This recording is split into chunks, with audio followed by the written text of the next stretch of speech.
President Marcos asking that lawmakers not file an impeachment complaint against Vice President Sara Duterte, because earlier Congresswoman Geraldine Roman said the same, na natanggap ng Chief of Staff niya. So can you just confirm that? Ako, I personally did not receive any message. I don't know about my colleagues kung nakatanggap sila. Ako, wala ako natanggap. Kayo po, Congressman Zia, Congressman Raj. I don't think Malacanang has my number. So, no, wala po kami natanggap. Personally, wala akong natanggap na text. Just to answer the question directly, I have not received the message po. But since kinonfirm na rin po ni President Marcos yung message, what do you make out of that appeal to lawmakers na wag pong mag-file ng impeachment complaint? Siguro another way of reading it is not to entertain impeachment complaints that would be filed against the Vice President. Well, personal, that's his personal opinion, no? But again, ang pag tinatanong ako, it speaks about character of the president because he wants to put the interest of the country above self-interest. Remember, the allegations. I mean, the threat was actually directed against him and his wife and the current Speaker of the House. But despite that, he was being, the leader of the country and being practical about it. That according to him, since malapit ng Pasko, and I guess I'm not being a non-Christian, but the love is a universal message naman. I think the president is just so being practical and try to prioritize concerns of our country, which is basically the problem of, yung ekonomiya, and kasi ang sinabi niya is it won't help any single Filipino. So that's how he appreciate yung possible na impeachment court, filing of impeachment complaint. I think he's just being a leader of the nation, like putting the interest of the country above personal interest. That's how I look at it. Para naman sa akin, una, of course, we respect the opinion of the president, and napakalaking bagay nung sinabi niya. However, we cannot stop anybody here from filing or, or any citizen for that matter, for taking interest in an impeachment complaint. On my end, as of today, 11:07 a.m., wala pa akong naririnig, wala pa akong nababalitaan about any complaint. So, yun.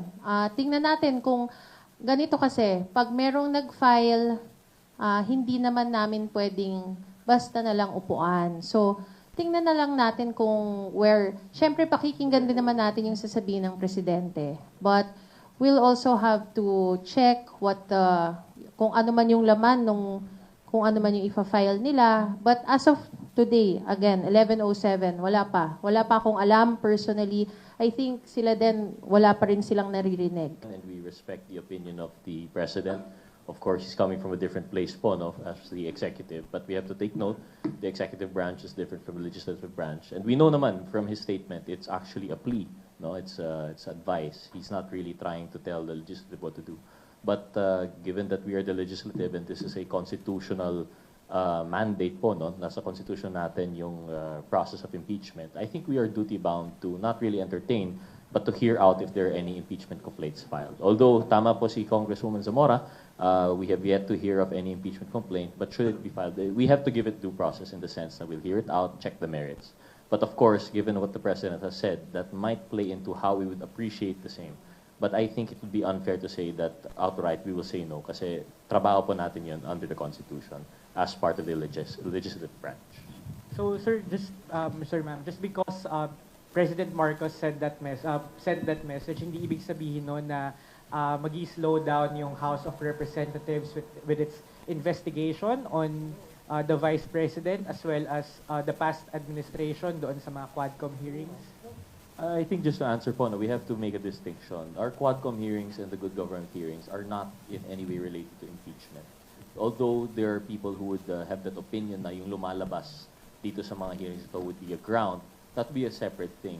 We have our different agenda for the different committees, and we are still pursuing these hearings in relation to our functions sa committee.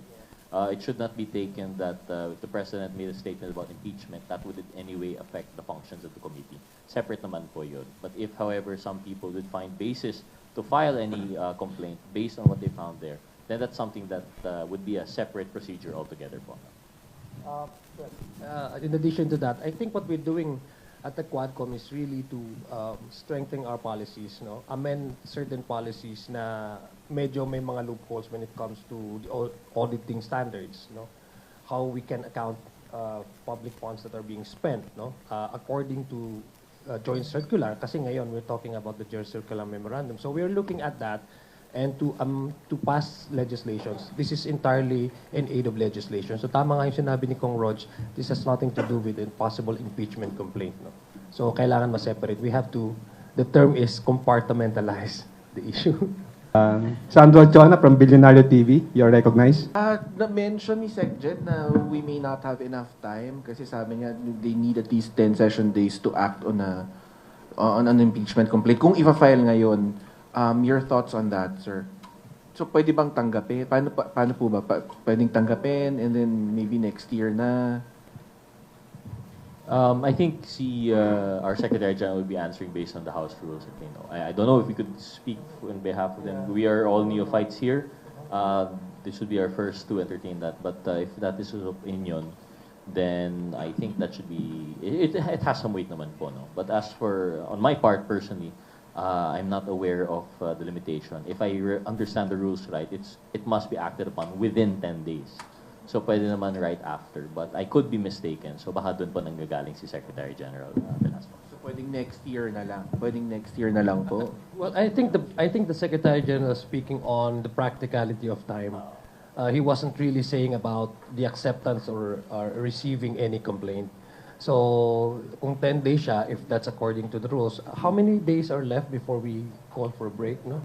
10 days.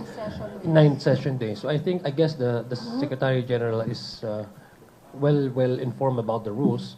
So probably, the practicality of time, that would also be a problem. I guess it's a challenge.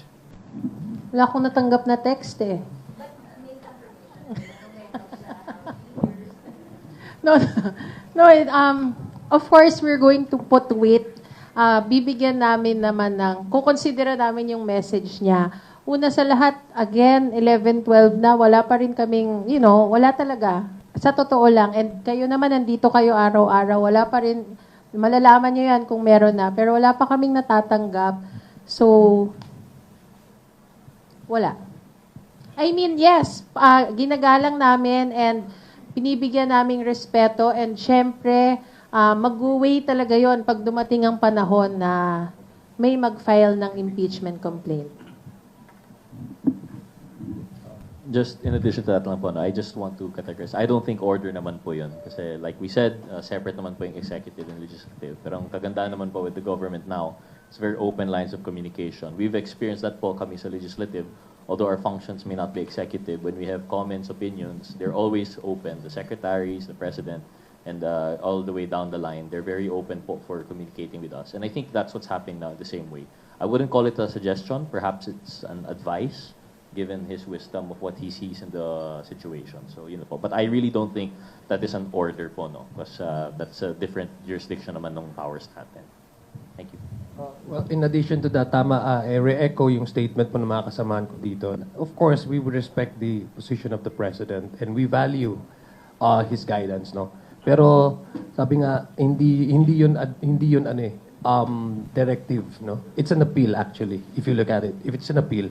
So that speaks about, again, the character of the President respecting the independence of the legislative. Because if it's done directing the members or the leadership, that is in a way intervening, but the message was actually an appeal, requesting for a possible, not to entertain, possibly, no, not to entertain. Actually, the statement of the President was when he was interviewed. Ang sabi niya is it was a private message, and that was a plea, no, and that was a plea. So it only speaks about the President's respecting the independence of a co-equal branch. Thank you. Second question. Okay, go ahead, Bibian. You did mention na parang patuloy pa rin, tama ba, yung mga investigasyon ng Quadcom? I mean, separate yung investigations ng Quadcom and ng Good Government on the OVP confidential funds. But sa schedule this week, parang wala pa po ako nakitang schedule ng hearing this week, whereas in the past, parang every week may hearings. How should we take this po? Wala po bang slowing down kumbaga doon sa mga hearings? Well, it also depends kasi on the availability of our resource persons. So once we schedule the Squadcom, once we schedule the next committee hearing, we also consider yung availability ng possible na magiging resource persons. Kasi of course, kailangan mong pag magkukwad ka, maghihiring ka, kailangan lahat ng tatanungin mong tanong at yung dapat na tanunging tao ay nandoon. So, yung scheduling naman is, I guess, wala pa, it's not official, but we're looking at possibly this within the week. No? Magkakaroon po ng continuation of the hearing ng quad. Just to add lang po siguro, dahil lang po wala sa schedule kasi hindi po tuloy. Like we mentioned, I think we're of the opinion, what we understand from what's happening sa Congress is that tuloy pa rin naman po yung ating mga hearings. It's just that as of now, although wala siya sa schedule, we have to take note under our rules, but we have 3-day notice. So it could still happen. We have hearings from Mondays to Friday, so it could still be like either today or tomorrow you might receive the notice. But in addition to that, just what we've heard, I think one thing to also consider, although it's not a slowing down, it's Christmas season. Mahirap na rin po. All of our congressmen also have to be in the district. They have to be with their respective constituencies. So that might be one consideration aside from po yung sa resource person. So just because wala po sa schedule doesn't mean hindi po tuloy. It's just a matter of time. Scheduling lang po siguro. Thank you. Thank you, Bibian. Big Sumintak from Net25. Morning po. Sir, regarding dun sa issue ng time constraint natin, kasi 9 session days na lang, tapos according to SecGen, 10 days kung sakaling mag-file yung to act on the impeachment complaint. All in all, sabi niya, doon sa prosesong yon 130 days. So, papasok na tayo by February ng election session. Pero, based on our observation on the previous impeachment, like for example, the impeachment case of former President Joseph Estrada, may isang mode na pwedeng i-shortcut siya.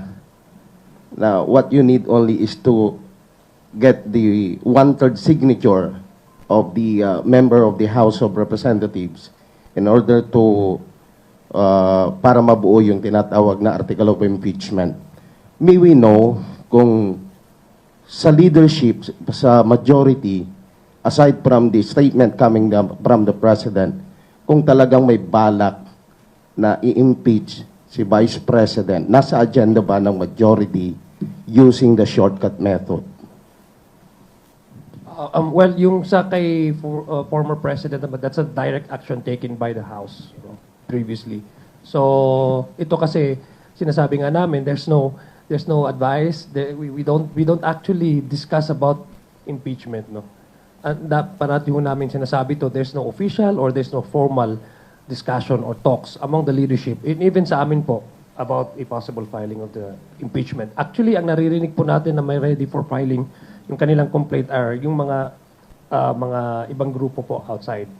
But as far as the leadership is concerned, that is, to me, within 9 days, nung sinasabi ni SecGen, that cannot happen because it only possible if the House directly has taken action on the complaint, meaning if you have secured, I guess, a number of signatures of the House, that's the time that you can actually talk about impeachment directly in the plenary. So hindi ho mangyayari yun. Well, again, we aren't in any discussion of any specific process na or method na gagamitin because as emphasized, wala namang nagpa-file pa. But just to answer lang po yung question, I think because it's theoretical. Yeah, there are the 3 modes po, no? And I think it would be correct to say that by the 3rd mode, if you're able to secure 1/3 signatures, it would go directly. So just to answer the question, if I understood it correctly, tama po, that would be a way siguro around the 10-day rule. However, as mentioned, it really would depend. Kasi practically speaking, wala pa pong nangyayari. Because you have to take note, it's not just magic po, yung 1/3 number of speakers, that's quite a lot. It's 100 plus. So kung meron man, there should be word about it right now. And unfortunately, we don't. We've always been consistent when we say po na we haven't heard about impeachment. Usually it's from the outside. Before it came from other camps. Now we're hearing about complaints from private citizens. Pero that's still outside pa po. So technically speaking, nothing has started. So we can't really speak about yung timeline po. Thank you. Marian Enriquez from TV5. Would you like to comment po dun sa recently sinabi po ni VP Sara Duterte, I think in response po dun sa statement po ni Congressman Conghon regarding dun sa, nag-stem po lahat nitong gulo nung the past weekend dahil dun sa kanyang ambisyon, tumakbo. And I would like to quote, VP Sara Duterte said, "The presidency of 2022 was mine already. Nanalo na ako sa surveys, lahat ng tao solid na united na for my candidacy. Pero I gave it away because I felt I had to do some other things other than being President of the Republic of the Philippines." So kindly, would you like to comment on that? Then why didn't she run? If she had it in the bag, she should have... Dapat tumakbo siya. I mean, 2025 na eh. 20, di ba? Ngayon mo pa sasabihin yan. Di sana tumakbo siya. Tsaka yung presidency, kita naman nating lahat sa history, destiny yan. Kung talagang para sa kanya yon, then dapat para sa kanya yon. Sorry, kasi di ba, I mean, what was that statement for? Then she should have filed to be president, to run for president, but she didn't. She filed to run for vice president, and now she's our vice president. So, that's what it is. Yun siya.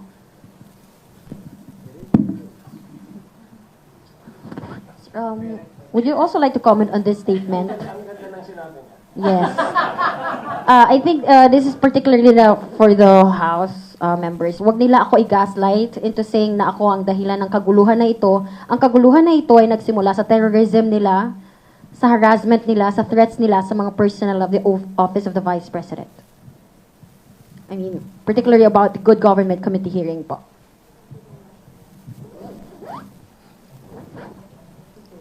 Miss Marian.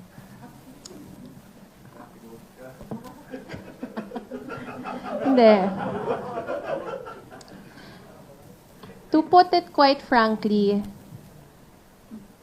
hindi naman, if there's smoke, there's fire. Yung mga ganyan naman, it started with a speech of Congressman Valeriano.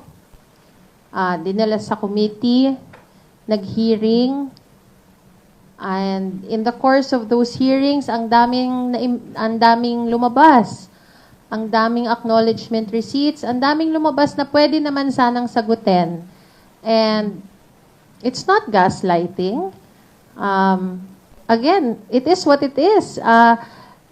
Ang dami, hindi naman, di ba, kami, nagpapagod kami, nagpupuyat kami para silipin yung mga dokumento na yon, para isa-isahin. And ang dami naming nakikita. In fact, marami pa kaming nakita na hindi pa namin na itatanong.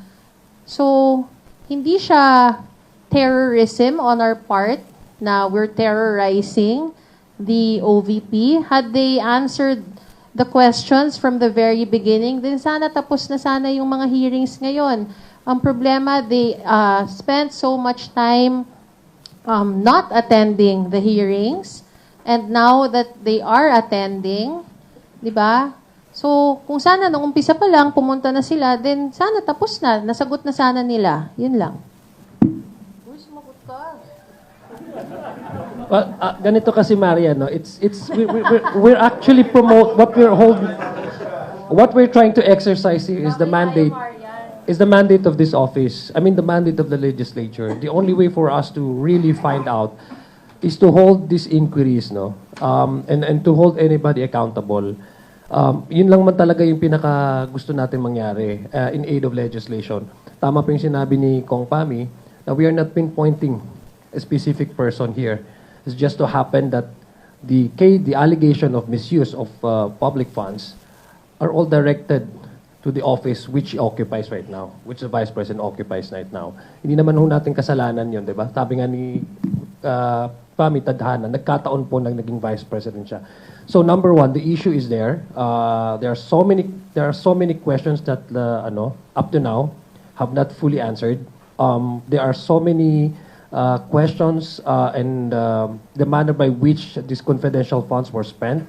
There are questionable ARs, which I guess only the officers in charge of encashing these funds and redistributing these funds, releasing these funds, can we fully supply us the answers, the correct answers. Unfortunately, during the course of our investigation, there seems to be an evasion, a direct evasion, to a point that there was a deliberate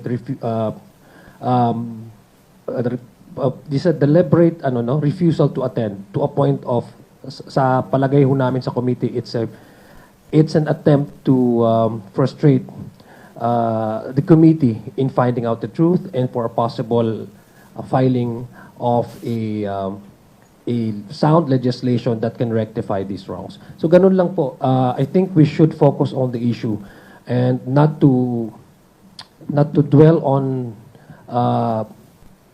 concerns that may divert our attention, which is to hold anybody accountable and to promote transparency in government. In addition po siguro, and to answer the question of Marian of TV5, I think the two quotes mentioned were interrelated, in the sense na this wing issue. She's answering the issue by bringing up politics, yung presidency. But I think what we have to note here is that this issue goes way back po, no?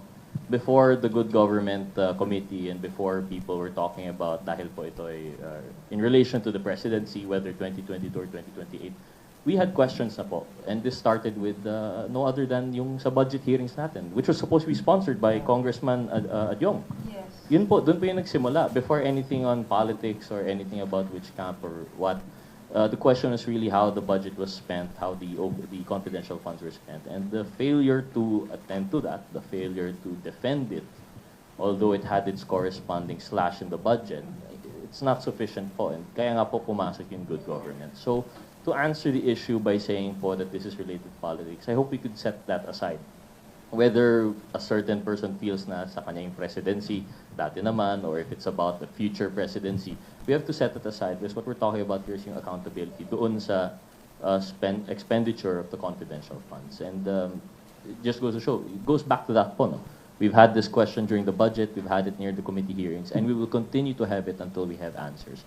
If the OVP officials, what was the term a while ago, terrorizing or harassing, had they appeared earlier, had they answered our questions during the budget, baka tapos na po yung we wouldn't have had to come to that committee hearing. So I think that's where we're coming from. This is a mandate constitution, power of the purse, together with oversight. Yun lang naman po yung inatupag po namin dito. Yan lang. Thank you. So medyo nakakapanibago kasi wala pa po sa calendar natin any good government required committee hearing.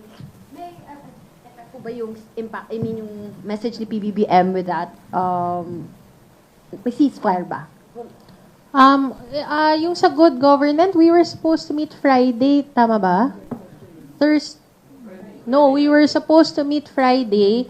We were supposed to meet Friday, Marian. And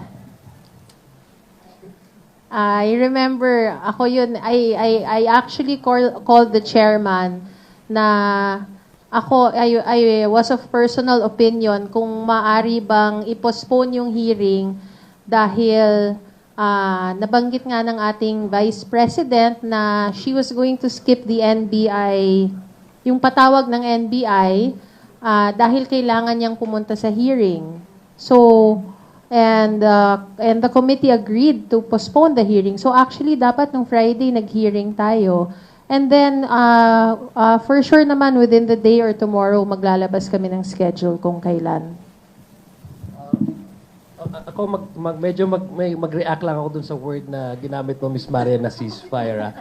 Kasi in the first place, we're not in war with anybody. We are not doing this against anybody. We are actually doing our job. There's a question of accountability.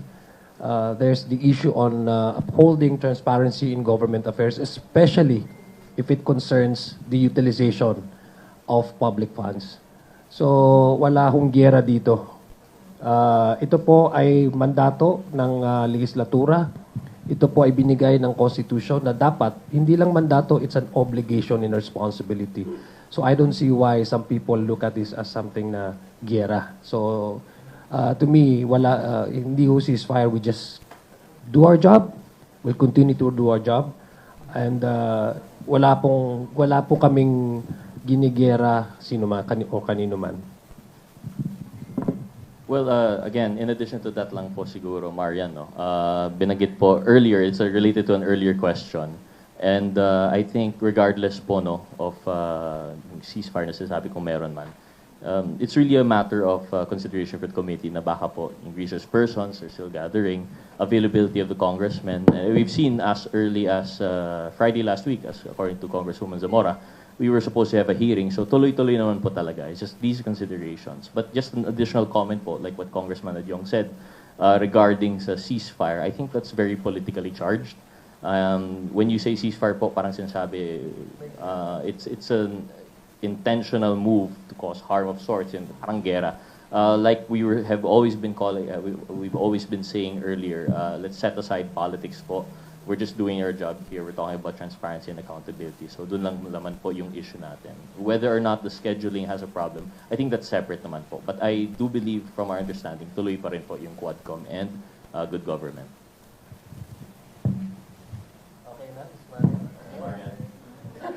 Thank you, Marian. Thank you. Melalis Moras from PTV4.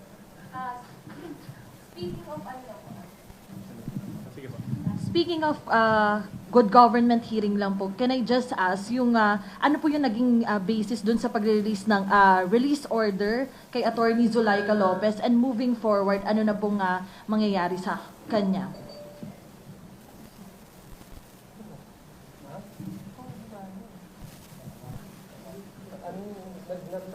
Nung weekend, nung Sabado po kasi nag-release na yung House Committee on Good Government ng release order kay Attorney Zulaika Lopez.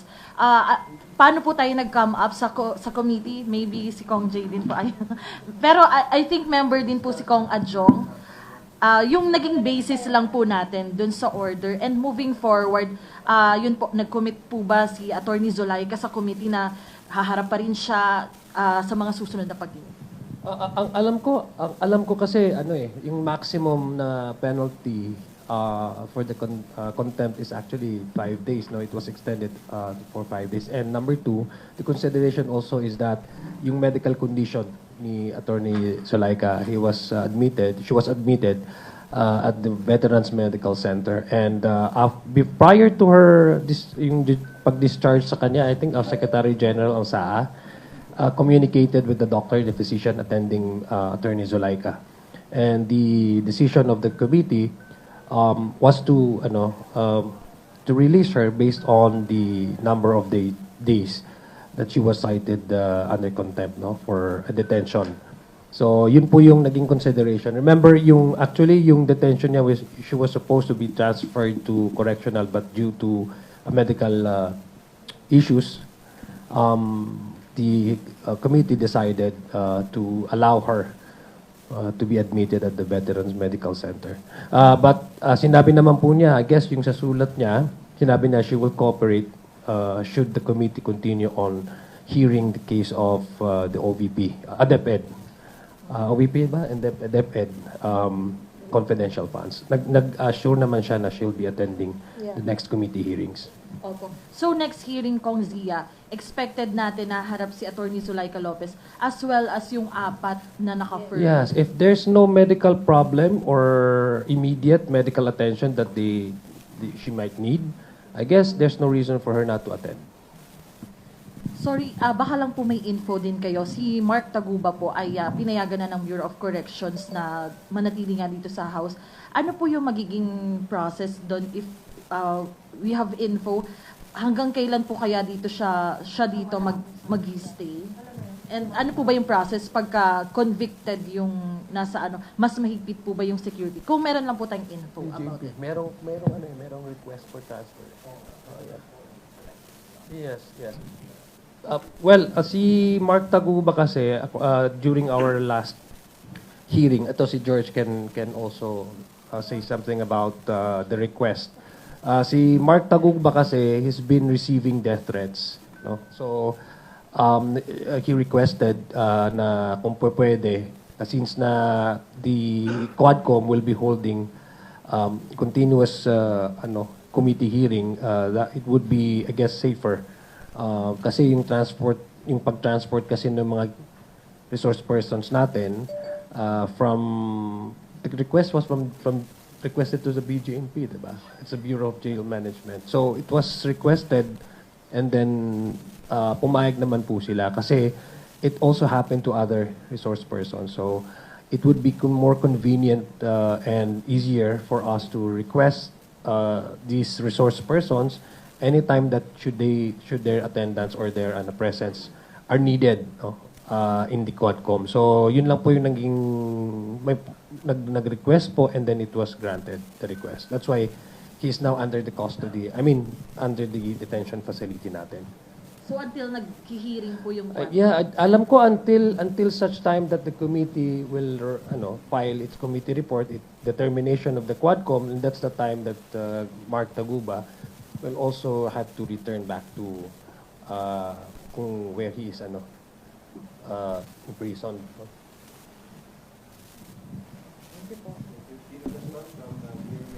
Hello.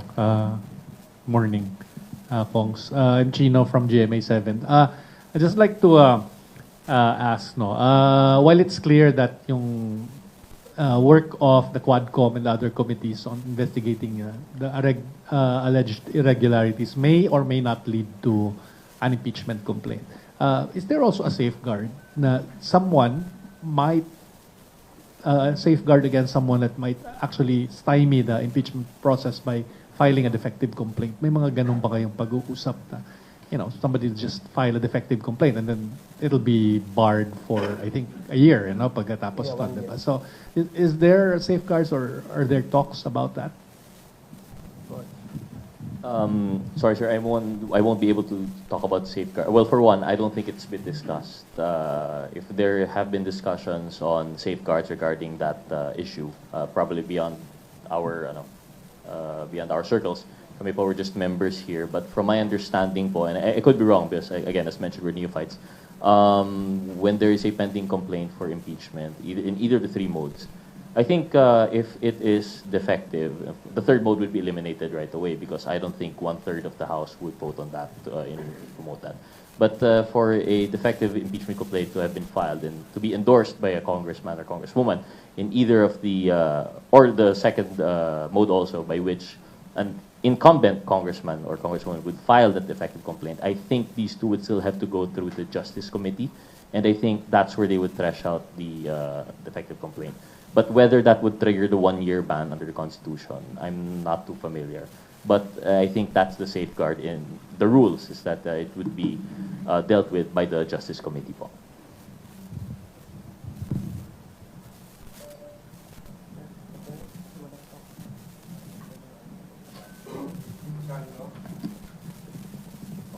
Sir Smap. Hello. Sir Smap. Kuha lang po kami ng reaction dun po sa hinihiling na investigation sa NBI ni Kong Barbers dun sa mga vloggers na yung organized vloggers na nagkakalat daw ng maling impormasyon. Kong Jay.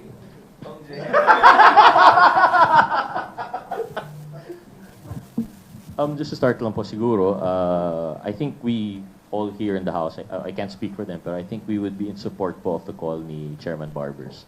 As we have noticed, although this is beyond already the scope of what's going on, as an effect, we've witnessed po kung anong nangyayari with these bloggers, and I think he also made mention of yung mga troll farms, and it seems to be a concerted effort po talaga.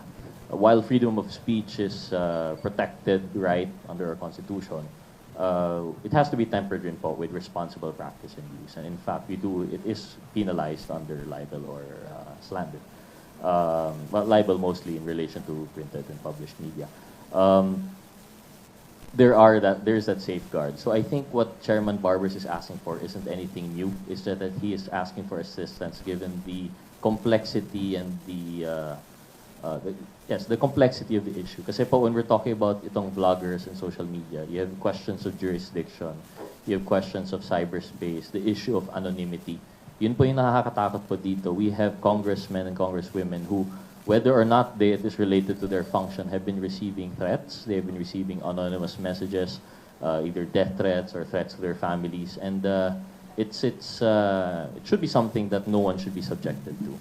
Free speech is one thing, but to rely on character assassination is a totally different issue. And I think Chairman Barbas was just speaking up for the welfare of not only the congressmen, but for a healthy discourse po ng society in general. So I think we support that definitely. And we are hoping that the DOJ would help us. Kasi po, if it is proven talaga that these sophisticated schemes are being employed to really target congressmen, congresswomen, not for their personality, but for that political purpose, then it must be something that should be acted on po talaga. So, yun na po. Ako, I have no problem with people having different opinions and position.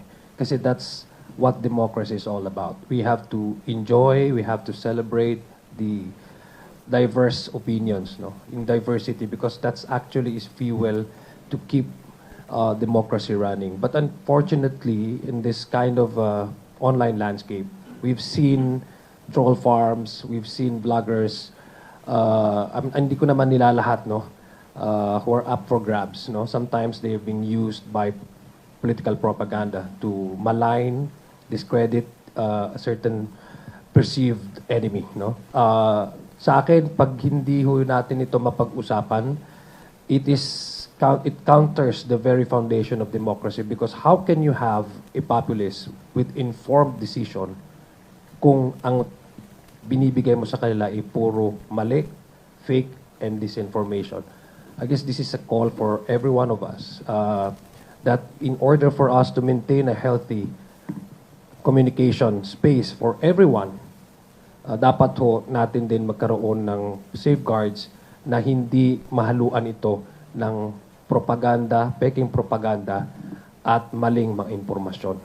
The only way for us to have a healthy space for conversation is to basically agree on facts. Unfortunately, naging subjective ang facts ngayon. Dahil dun yung karamihan po sa mga trolls, mga troll farms, dinidistort nila yung facts. So I guess that yun ang intention ni Congressman Chairman Barbers, that we can disagree, but at least let's agree on facts.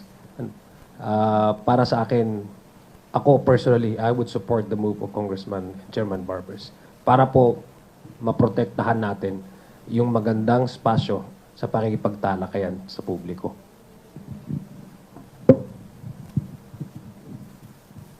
Okay. Next question from Billy Vegas, Avanti Politico. Nabulo ko lang po, meron pong kinaliti dito sa harap. Sabi po niya, pa-sure pa daw na dadalo siya doon sa hearing ng good government kaysa doon sa patawag ng FBI. Reaction lang. We look forward to it. We look forward to seeing the Vice President. I think additional comment lang po, no, in relation to yung nangyari last week. I think it's unfortunate po kasi po if you remember, meron po tayo sanang Good Government Committee nung Friday, and it was intentionally canceled to allow for the Vice President to attend the NBI subpoena set on the same date. Because at the time that the cancellation, we found out po that the VP was using the Good Government Committee as a reason po not to attend the NBI. So out of respect and courtesy, we've already had quite a number of Good Government Committee hearings. Not that we're saying one is more important than the other, but given that this would be the first and bago pa lang yung issue of NBI, it might concern national security. In layman's terms, nag-give way po yung committee. Ngunit hindi po nag-attend yung ating Vice President. So again, we see it now. There is the commitment at least to attend good government, but she is giving the condition na baka hindi po sa NBI. I don't understand po siguro, di ko po naiintindihan siguro kung bakit it would be easier to commit to one and not to the other. I think that she should commit to both po, because these are both legal processes that have to be complied with. And I hope that if there's anything, I hope yun po yung gawin po niya. Thank you. Okay, last question from Joy Cantos. From Filipino Star ngayon. Good morning po, sir. Hingi lang po sana ng reaction doon sa sinabi ng some political analysts that the president will be seen as a weak leader if the impeachment for if VP Sara will not be subjected to impeachment po.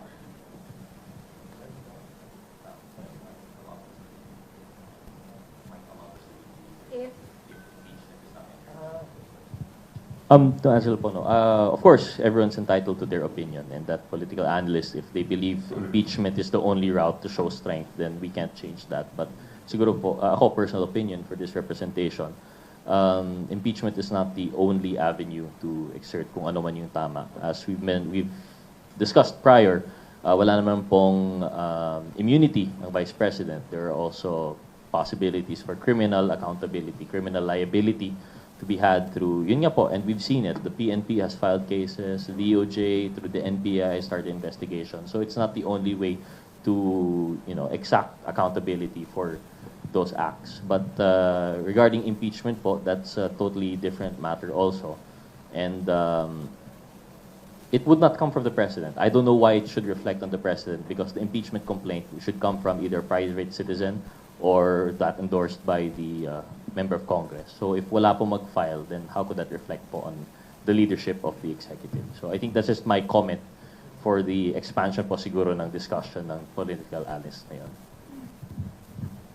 Actually, dadagdagan ko lang, no, kailangan po natin maintindihan na magkaiba po yung trabaho ng executive at saka legislative. If it's about the impeachment, possible impeachment complaint, it's entirely up to the House members, no, on how they would appreciate the merits of the possible impeachment complaints. Let's not, for me, yung position po ng President is just his personal take on that.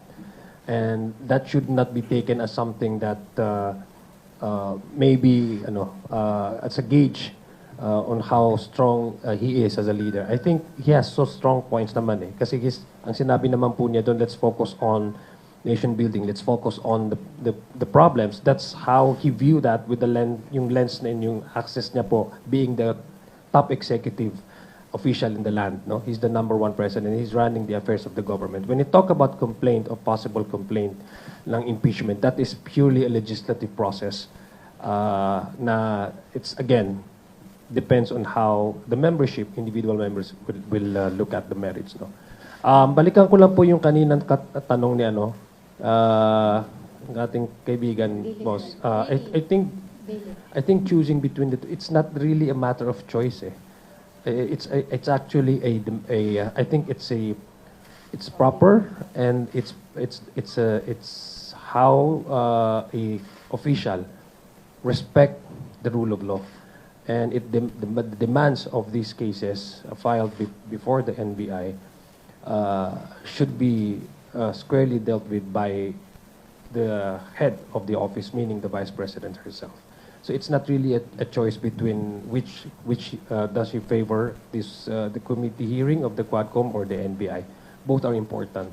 And if we talk about transparency and accountability, it is demanded of her to put urgency on these two venues for her to really explain, and then maybe explain her side or her own position on the allegation that were thrown at her and her office, no. So ganun lang po, dadagdag ko lang po sa sinabi ni Kong Rog. Sir, just a follow-up, sir. Are you in favor of impeachment versus President Sara? Maybe not now due to time's constraint, but next year, next Congress, sir. Are you in favor of impeachment? Impeachment. Ikaw daw, Congress. Wala pa naman pong hinahain na impeachment complaint. So I think it's preemptive na sumagot sa ganung mga katanungan. Kung meron na pong impeachment complaint, depende mo po sa substance, yung merits ng complaint na yon. I think what's happened po kasi is people are equating yung impeachment to a political exercise. It's whether you are for or against the person.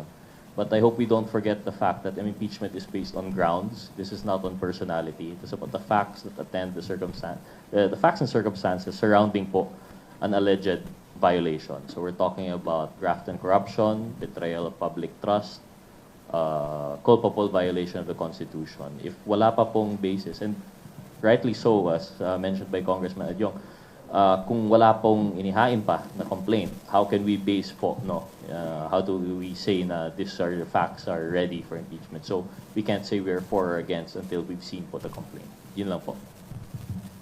Thank you. To our honorable guest, kindly proceed with your short opening, closing remarks, rather. Nagpapasalamat kami sa inyong mga katanungan. I mean, for sure naman, this week will be a colorful week and the next 2 weeks ahead. Andito lang naman kami to always answer your questions. So maraming salamat and we hope that everyone has a good day ahead.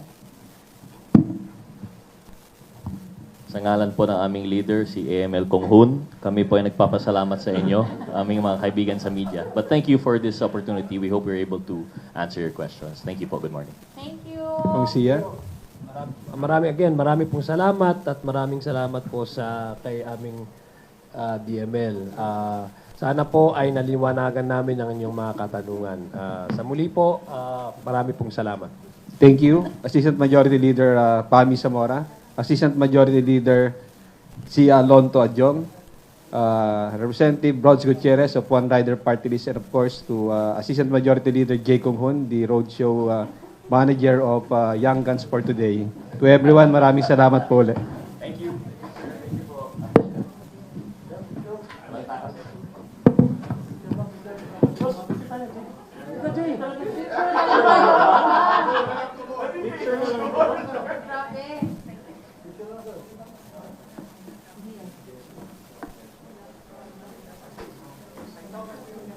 Thank